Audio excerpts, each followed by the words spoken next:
Salam değerli izleyicilerim, kanalıma hoş geldiniz.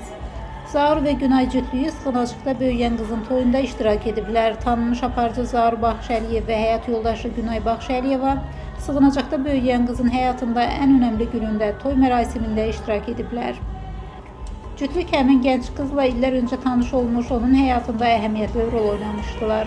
Toy mərasimində duyğulu anlar yaşanıb. Zaur ve Günay öz dəstəklərini bir daha nümayiş etdiriblər. Bu gözəl addım izləyicilər tərəfindən də böyük rəğbətlə qarşılanıb.